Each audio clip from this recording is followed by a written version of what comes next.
Are you always coming up with ideas? Do you marvel at successful business owners? Do you hate being told what to do? Ever take things apart just to see how they work? Are you a dreamer? If you've answered yes to any of these questions, this podcast is for you. Welcome to the Entrepreneurial Enclave with Kevin Wortham, the podcast that focuses on building, maintaining, pivoting, planning, and investing in you, the entrepreneur. But first, a word from our sponsor. Pro Tapes and Specialties is the world leader in tape manufacturing and specialty conversion with over 40 years of experience. In addition to our pro brand of high-quality specialty adhesive tapes, we provide contract converting services that help improve your profitability, streamline your supply chain, and reduce inventory cost. We offer the most complete range of converting capabilities in the industry, such as cloth tape, double-coated tape, specialty tape, paper tape, masking tape, vinyl tape, carton sealing tape, adhesive transfer tape, duct tape, foam tape, electrical tape, filament tape, foil tape, reflective tape. And the tape just keeps on rolling. Visit us online today at www.protapes.com or call us at 800-345-0234. Pro Tapes, it's just how we roll. Welcome to another fantastic episode of the Entrepreneur Enclave, Life's Coming Attraction. I am your host, Kevin Wortham. So listen, I'm not sure if this is the time or if this is not the time, but I think that is always a good time for a wonderful conversation about real estate and how to be more a part of it, whether you're selling, buying, or whatever it may be in terms of your house. So welcome to the platform, Fareeda. How are you?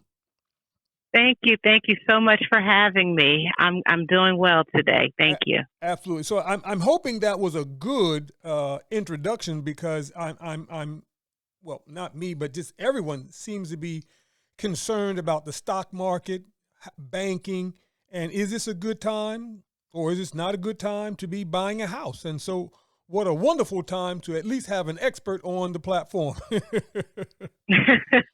So let's attack that question first, and then we'll back up and talk about how it all began, right? Is this a good time to be buying a house?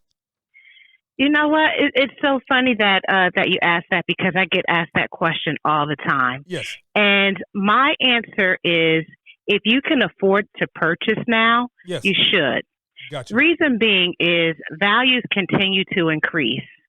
Will interest rates always increase? They fluctuate over time. So if you're able to purchase a house that you can afford now, even with the interest rates being where they are, you can always refinance if they go lower. One of the things that I talk to folks about is I've been in the industry for over 20 years.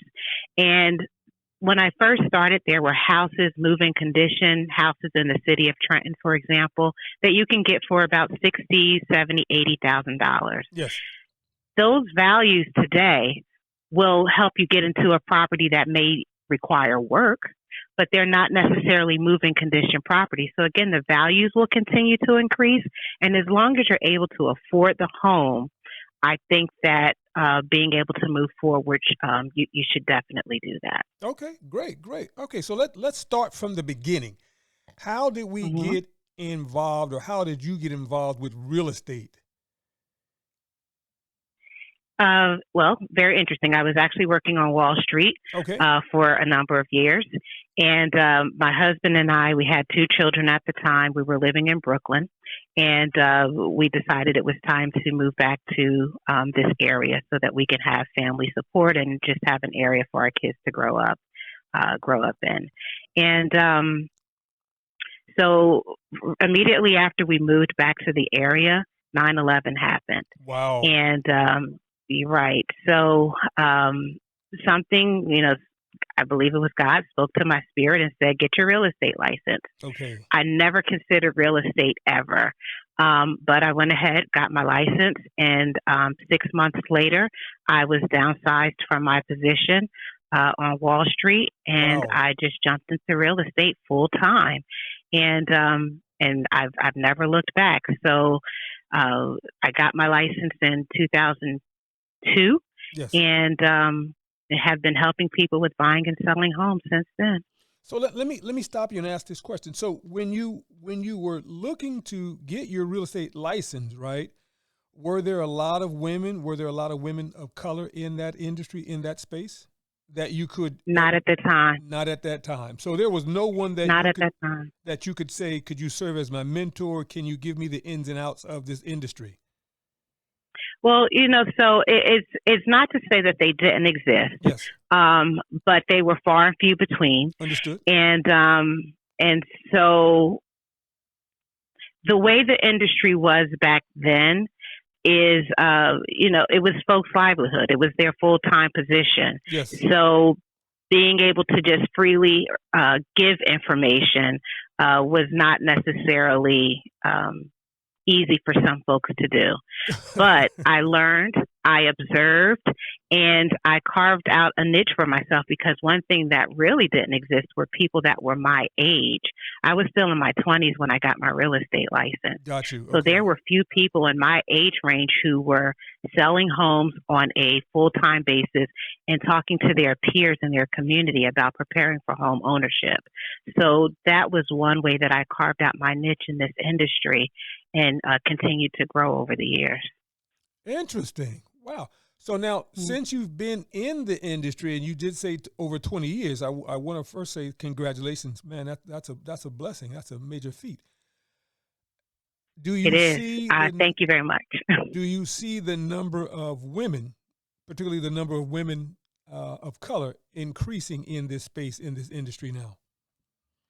Absolutely. There are a number of both women of color and men of color in the industry now. So we definitely have more of a presence, which is, I think, needed, because it allows people to see people in their age range, or from their communities, also educating and helping people with purchasing homes. But we definitely see a shift from where we were 21 years ago.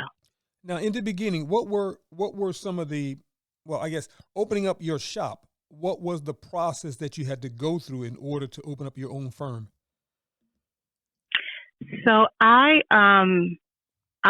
this is actually my second go around owning a real estate brokerage. The first opportunity was with a business partner. Yes. And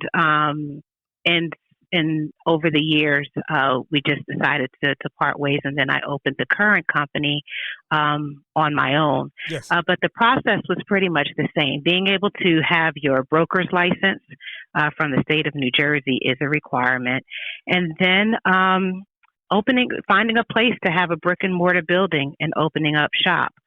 So one of the things that I learned during this process the first time around, that I made some changes to the second time around, was you can have a passion for real estate, for buying and helping people buy and sell real estate, but all the business aspect of it that we don't necessarily see, from how to properly manage the finances, training agents so that they can be successful, recruiting people, and really just trying to create a work-life balance. Those were things that, again, we had to learn during the first go-round, that when the second time opening a business came up, I really had to keep those things in mind, especially when we're thinking about scaling for growth. So, yeah, like I said, being able to find that brick and mortar, being able to open up shop, being able to properly market, brand yourself, is a huge thing, with people understanding who you are and what you can bring to the communities that you serve is very, very important. Now, oftentimes on this particular platform, because it's called the Entrepreneur Enclave, we talk about the business plan. Was the business plan created? Was the business plan needed for your business? It was needed, and it was worked on, Okay. and it was And so, like I said, there were so many things we learned in the Yes. beginning that, doing it the second time around. But there's so many things we have in our head. We have our ideas. We have how we want to execute them. We have our goals. We have when we want to achieve those goals. But it's important to write those things down. Yes. A, to hold yourself accountable. But B, when you're going after funding to scale your business, investors want to see how are you going to grow. It can't just be in your head. It has to be written on paper. It has to be, organized properly. And one of the things that I also found is when it's written down, and you allow someone else to look at it, they start to see things that you didn't necessarily see, Yes. or ask questions that you never thought about. Yes. Especially when you've been in the industry for so long, you take for granted that people might know what this means when that's not necessarily the truth. Very You true. have to be able to, scale things down so that people understand it. And so to answer your question, a business plan was needed. It was, and like I said, it was worked on, but it wasn't fully flushed out the way it needed to be. Yes. And that was something that we definitely had to backtrack on and fix and make sure, again, going forward, it was something that was in place and ready to go. Now, I want to ask this question, not necessarily pertaining to your business, but just to the real estate industry in general, then come back to you.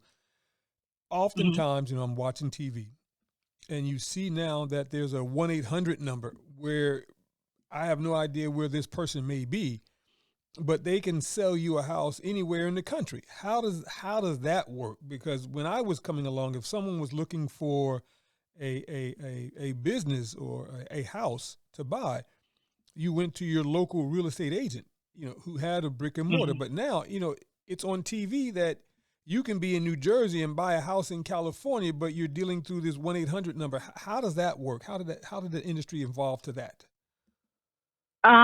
So my understanding is that there are third parties that are out here who Yes. can connect you Okay. with realtors in those areas. So, Oh, okay. right. So it could be a referral. It could be that they're willing to purchase your home and they're based in Chicago, or California or what have you. But you have to be, as a realtor, you have to be licensed in the state that you are doing business in. Understood. So, yeah, so it sounds to me that it's more along a referral basis or an opportunity. If there's some marketing that realtors are maybe paying into to get leads, then the overarching company, that third party company, is finding ways to get those leads to go in and be filtered to agents in the areas that they are licensed in. Got you. Because sometimes they also say we can sell your house for as low as a 2% commission, and I'm like, wow, that's interesting. So Well, and it's always important to see the fine print with that, absolutely, yes. what comes with that, Yes. what comes with that. And again, where are they located and licensed? And is it a referral based out? Because you just never know what kind of contract they have in place with the agent that they're referring you to. So, it's important to know what the fine print is and not necessarily the hook. Now, you said that you are licensed in New Jersey, but you can, but which part of Jersey do you specifically handle? So we're licensed in both New Jersey and Pennsylvania. Okay. Right. So some of our agents have, they sell in North Jersey. Some of our agents have a footprint down in South Jersey as far as Gloucester, Okay. going into Atlantic City. So it just really depends. For me, I tend to focus a lot of my attention on the Mercer and Burlington County areas in New Yes. Jersey, Yes. and then the lower Bucks County area of Pennsylvania. And that's really because of my capacity. If you had talked to me maybe 15 years ago, Yes. I would say I do all of Jersey and I'm everywhere. But now I have a Gotcha. lot of other things going on, so I just kind of, keep my personal business in the Yes. immediate area. Now, But we are able to sell north and south of here. now let's mention the name of the real estate firm. I'm sorry, can you repeat that? I said, let's now mention the name, and I should have, and my apologies, please. We should have opened with that, but let's mention the name of your real estate firm. I just got so enthralled in the conversation. I'm sorry. Go ahead. Harks Realty and Associates. Harkes. Okay. Harks. Yes. Yes. Mm-hmm. And so that sounds unique. Is there a meaning behind the name? It is. Okay. So it is actually a combination of my maiden name and my married name. Yes.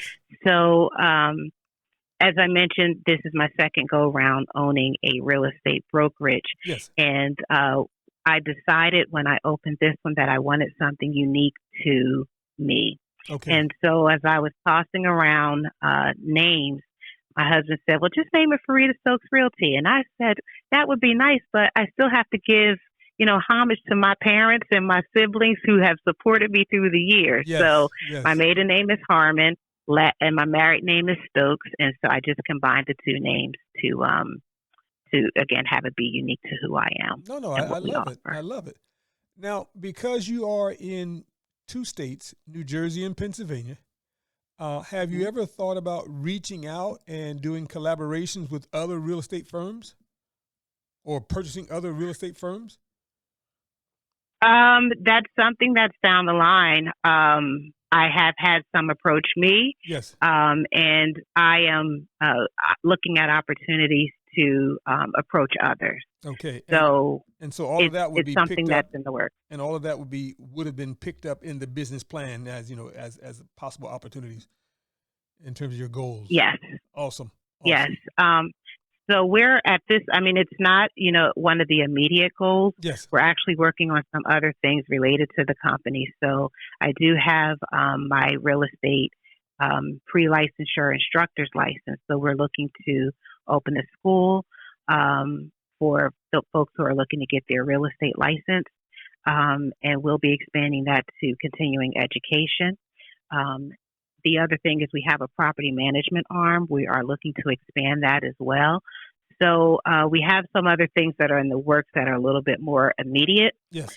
For our expansion of our footprint, but being able to acquire companies down the line is something that we are also looking to do. Oh, that's awesome. Now, is there a national or regional convention that real estate agents go to, or real estate agents of color go through or go to?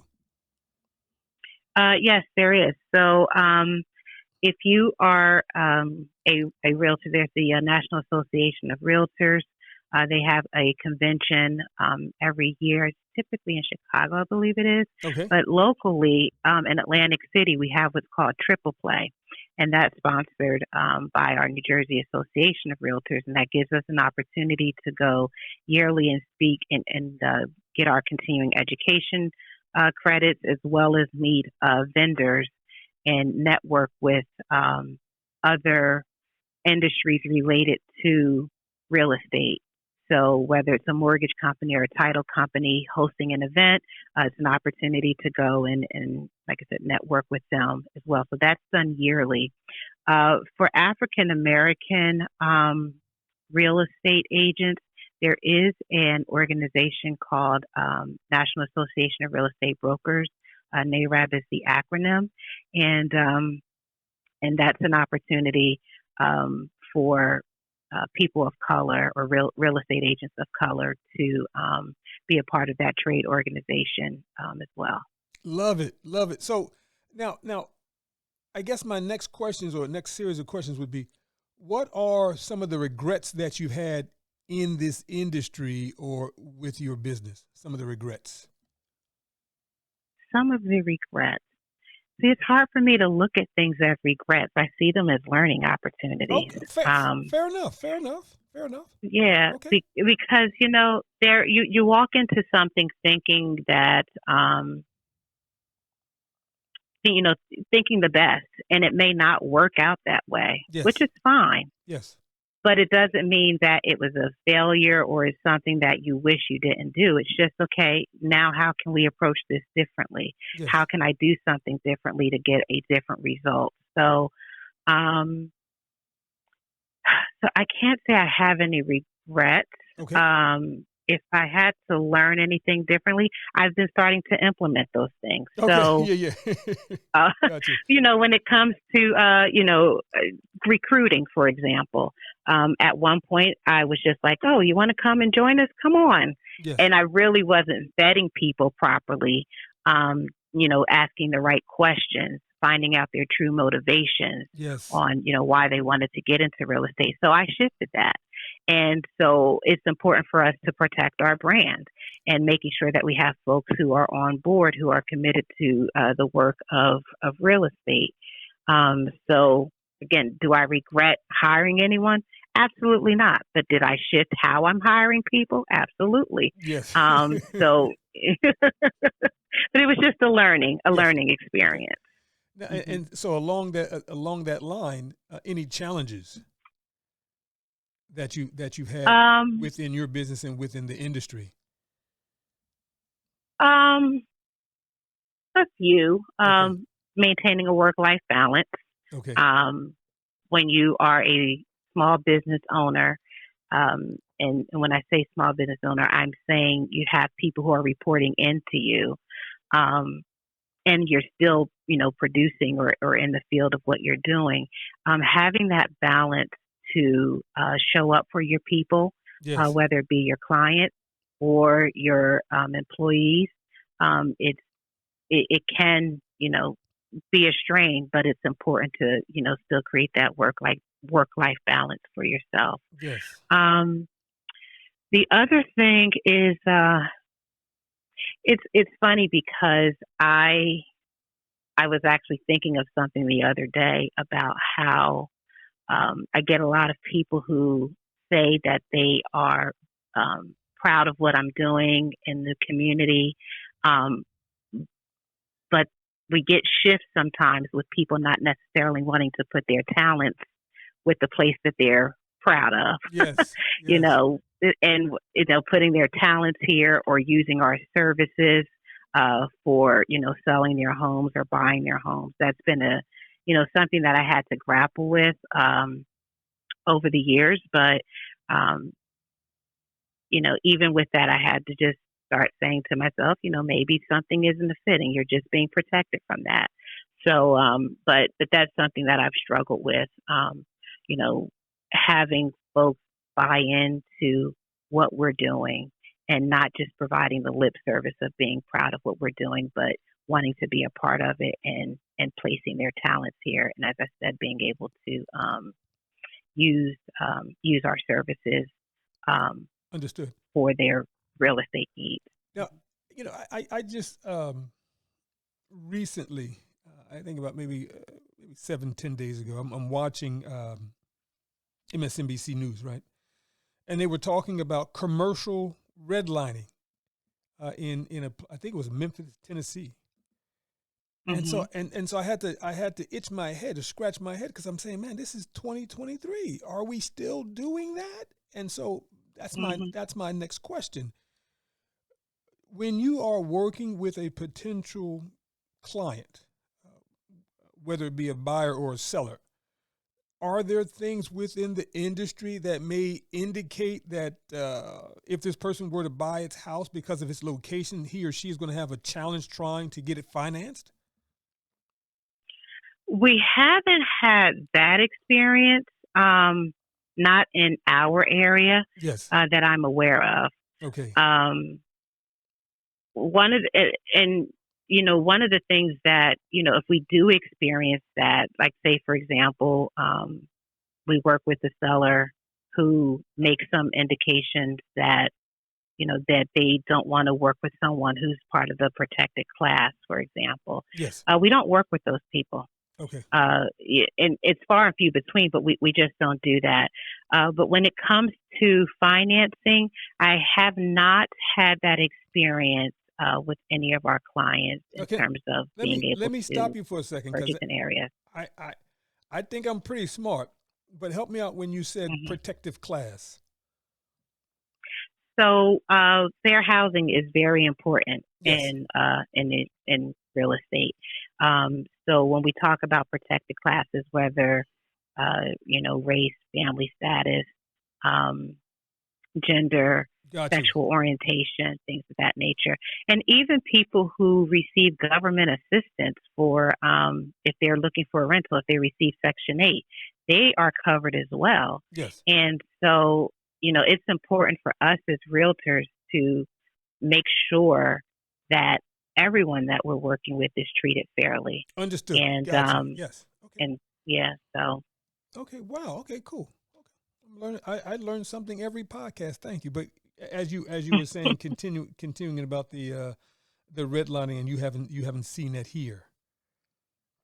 I haven't experienced. It's not to say it doesn't exist, but I haven't seen it. Okay. Yeah, because I noticed that. I mean, you hear stories of it in the past, but you don't know if it exists now, whether it be receiving a mortgage or getting a different rate on your insurance because you're 2 blocks over or 2 blocks, in a zone that they consider, I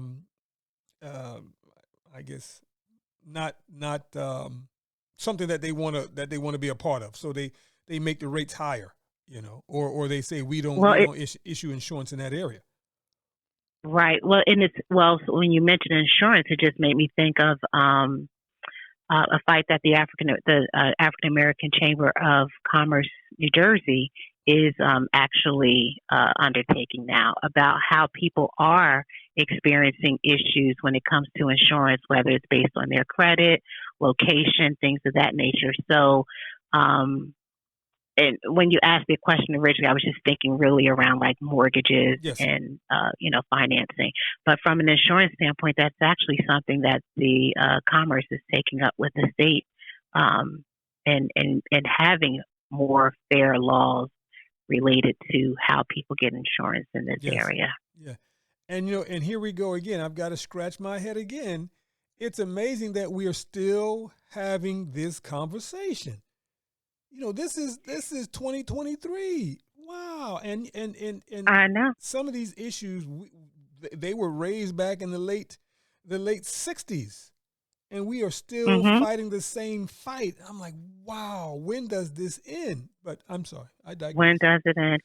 No, well, no, it's true. I mean, when does it end? And and this is, so one thing I'm passionate about is people having a level of financial literacy. Yes. Because what's happening is the same stuff is happening, but under a different umbrella, under a different disguise, right? Yes. So how do we help people not be in that situation, or how to work around a situation so that they are not falling victim to what these laws are, right? So one of the things that I do is I teach classes at the Trent Housing Authority around financial literacy. And one of the classes was about credit. And that's something in our communities that, a lot of folks are like, I just pay cash. What about credit? And I'm like, even now, if you're looking to rent a home, they're looking at your credit score to determine if you're worthy or not. Yes.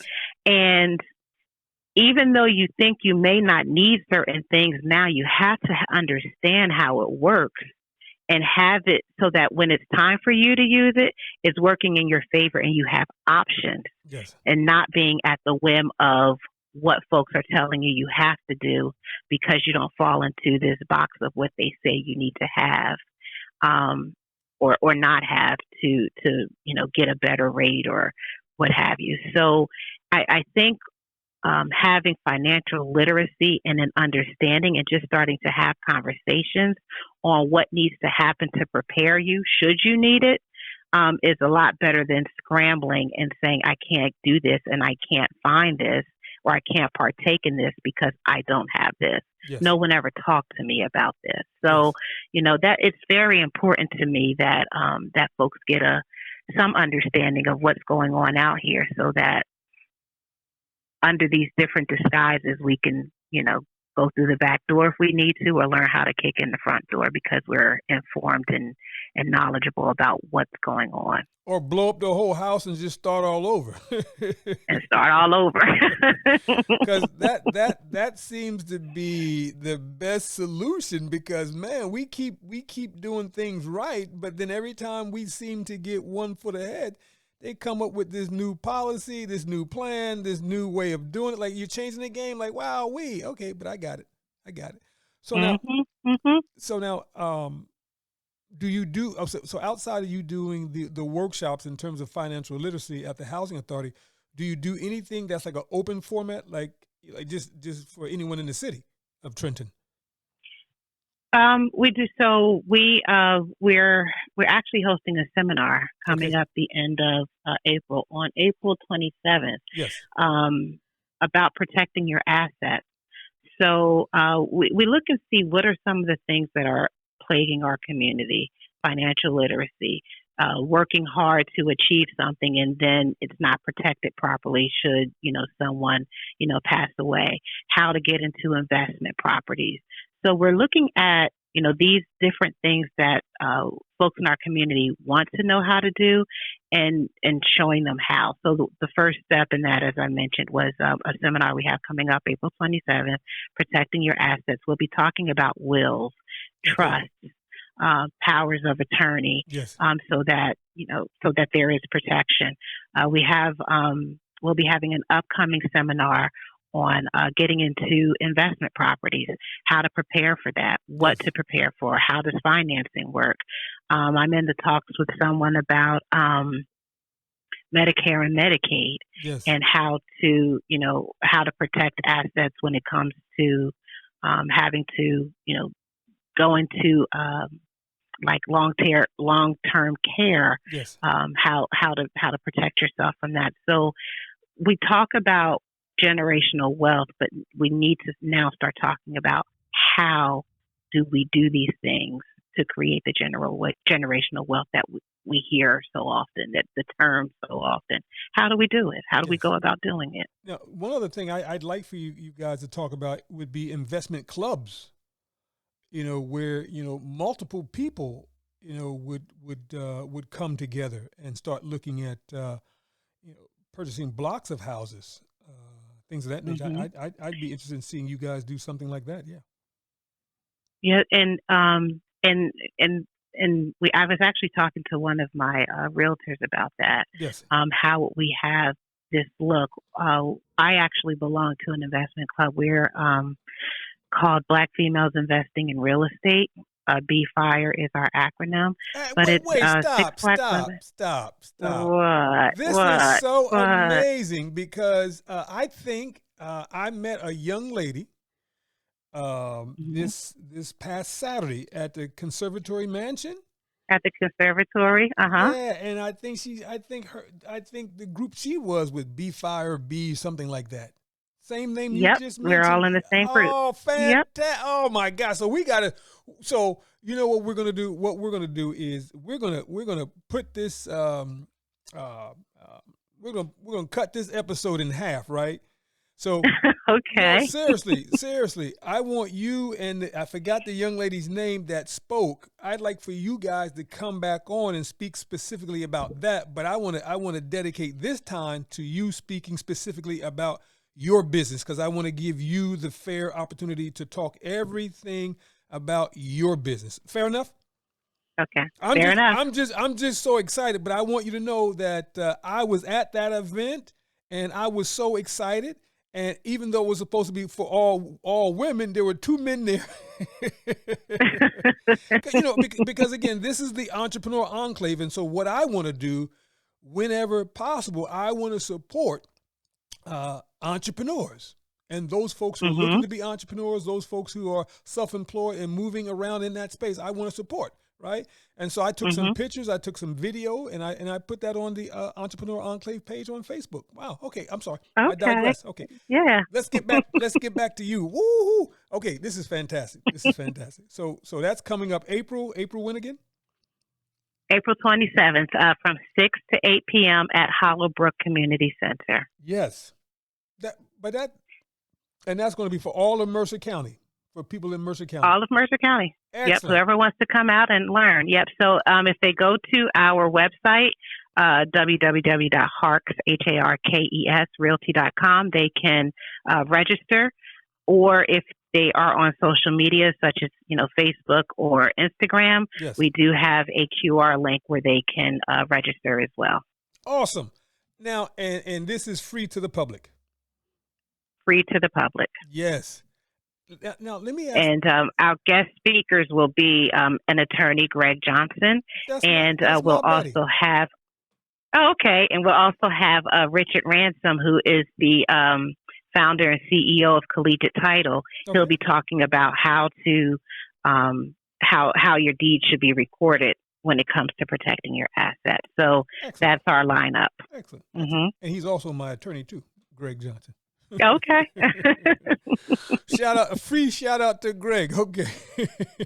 so I guess my next question is, and I think I already know the answer. How old do you have to be before you can take a class in getting your license? You have to be over 18, correct? You have to be 18 and a high school graduate, okay, or an equivalent to take the test. Mm-hmm. Okay.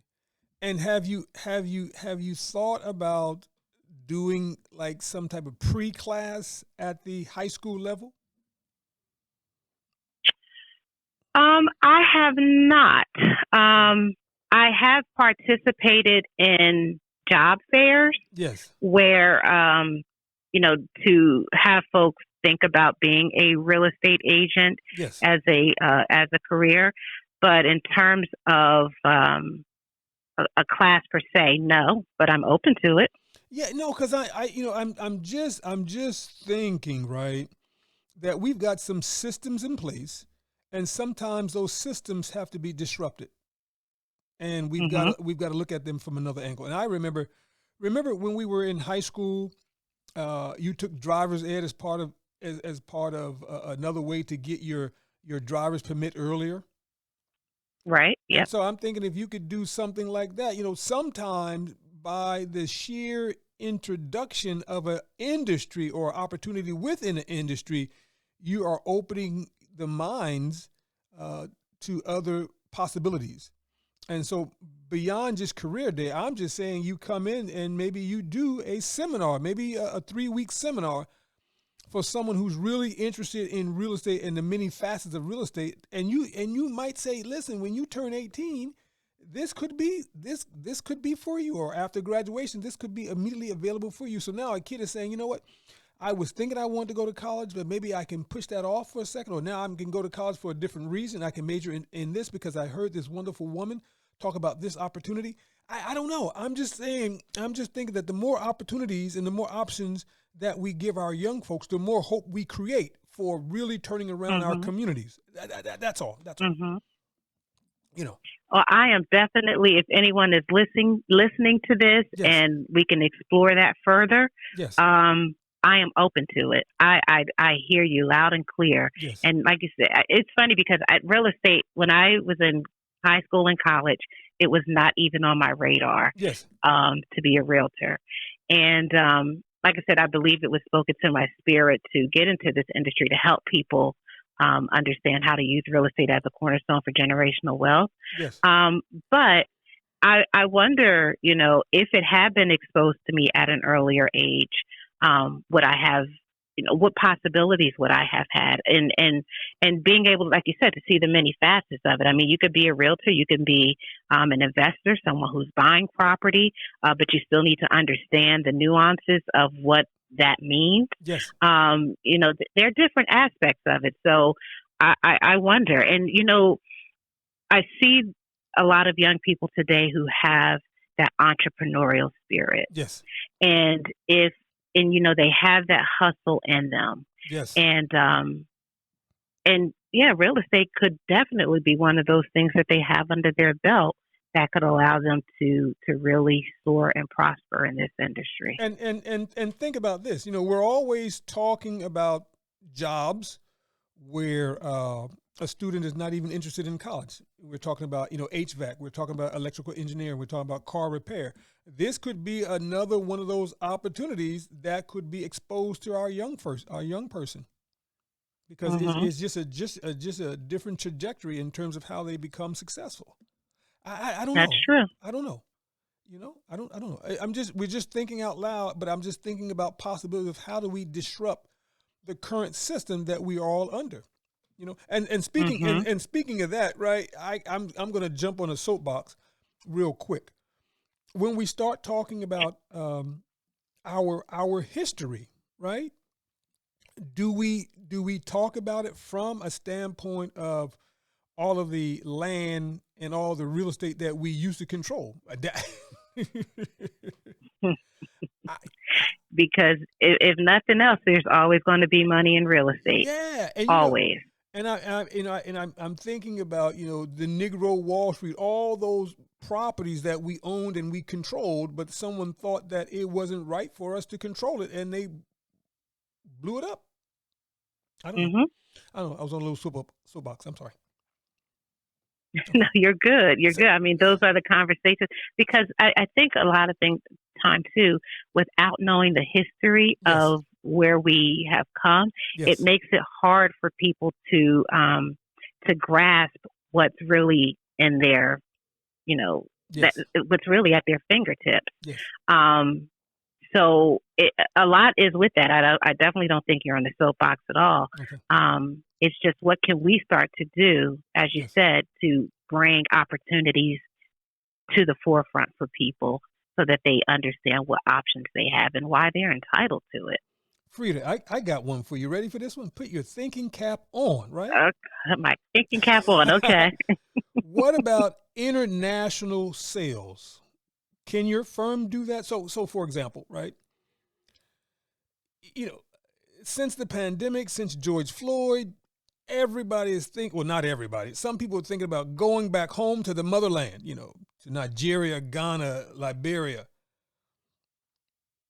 Could you do something like that if somebody over here wanted to buy land in those countries, in the motherland? Could you do that? I could down the line. The extent that I'm able to do now is to refer out to people who are able to do there. But down the line,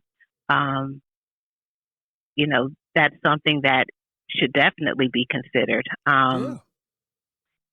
I took an accelerator course through Goldman Sachs, and one of the activities or things that we had to do was just dream big and think big. And like if it was, just something that was totally quote unquote outrageous, what would you do? Yes. And that was actually something that was on my, my think big list of being able to have, because I want to expand our footprint here in our area. Yes. But my think big was, what if I do have like an international real estate company somewhere? Where would that be? How would that look? Yes. So it's one of those things that, like I said, was on my think big list, but I would love for it to one day become I'm going to make it happen something for that's you. The reality in the work. I'm going to make it happen to you sooner than later. I just recorded an episode with a very dear friend of mine. I will not mention his name on this podcast, but I will talk to you afterwards, and I'll put you two in touch. He's a real estate agent as well. Okay. But he's from Liberia. And I would love to see you guys do a limited collaboration, because there are so many people that are talking about the resources that are in those countries that we don't control. And so what would it look like if we started to buy land in our own ancestral homeland?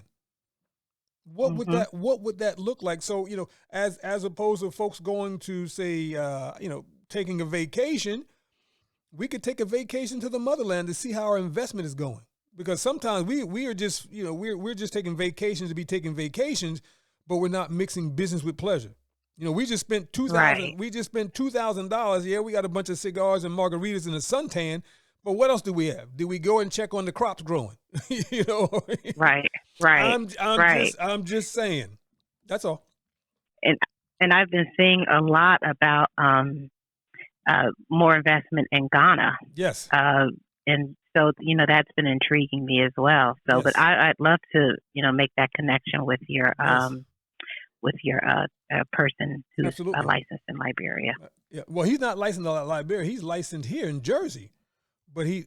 Oh, but being able to do business, Yes. create business opportunities Yes. over there. Yes. Got it. Yes. Right. Okay. Well, and then if you guys start to work together, let's come back together and talk about that new company, limited firm, on the Entrepreneur Enclave, right? I'm open for it. I Just know know you how are. it works, Yeah. how it can work. Now, listen, you said you had a hard stop. So, again, anything else you want to share with us about your business, your vision, your hope for the future, recruiting, anything that you want to share with us at all going forward? Oh, okay. So there are a few things then Yes, go ahead. that I'd like to share. We are hiring. Yes. So if there are any folks who are interested in getting into the real estate industry, or if they're currently realtors looking for a different culture, one that is about educating the community and providing a level of service that is beyond measure, I encourage them to connect with me.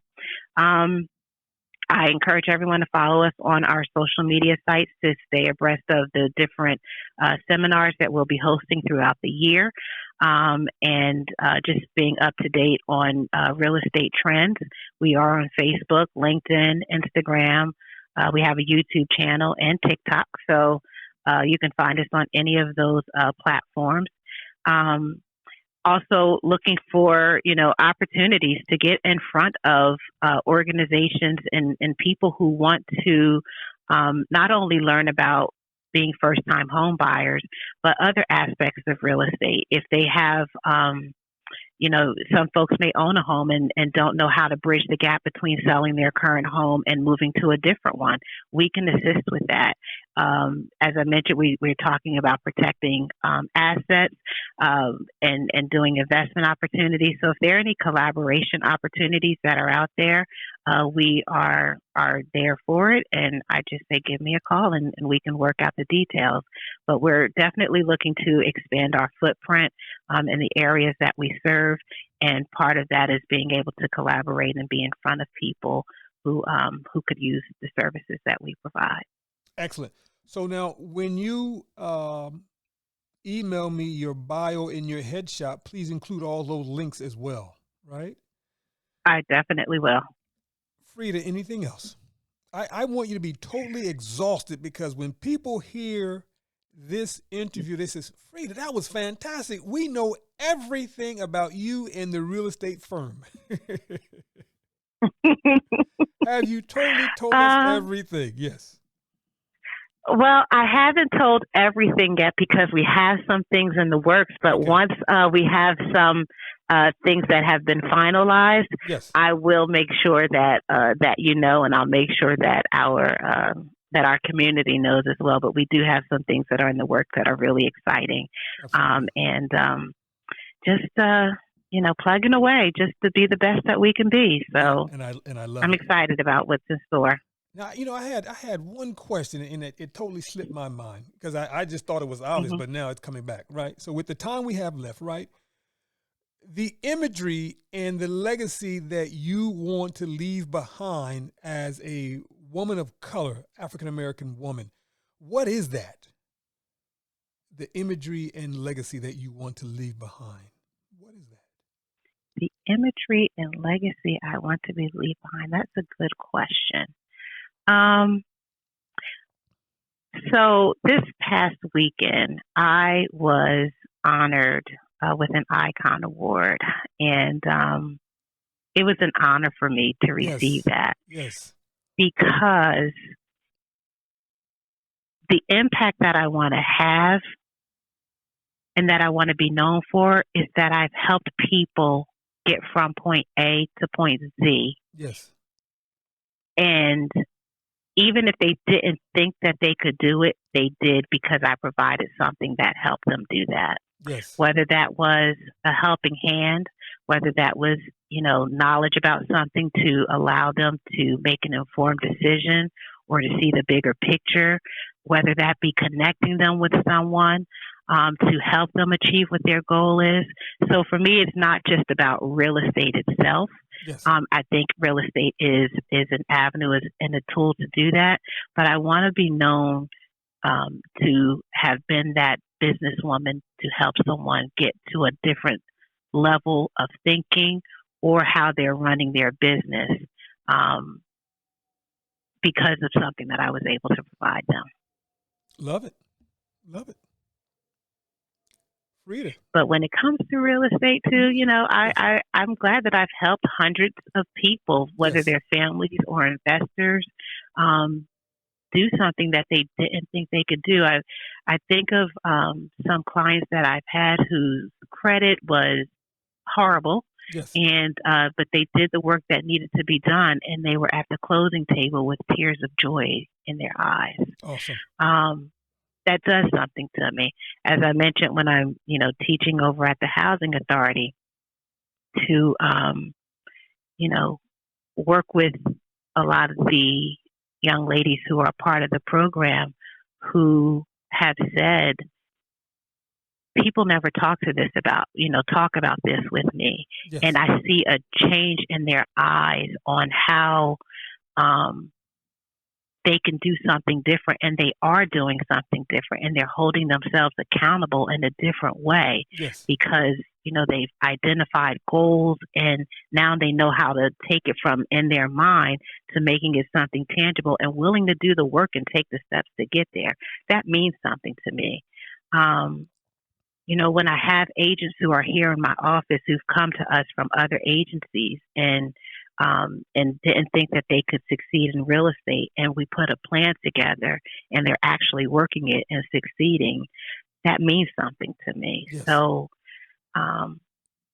it's about being able to make an impact on people's lives so that they're, making informed decisions on how they want to improve themselves in however way they see themselves improving. So, Awesome. yeah. No. Keep up the good work. Continued blessings upon you and all the work that you need to do and will do. Thank you. Thank you very much. So let's stay connected, Fareeda. Let's talk in text, but I want you to hold on because I want to talk to you briefly offline. Okay. All right, we'll talk in a minute. Thanks.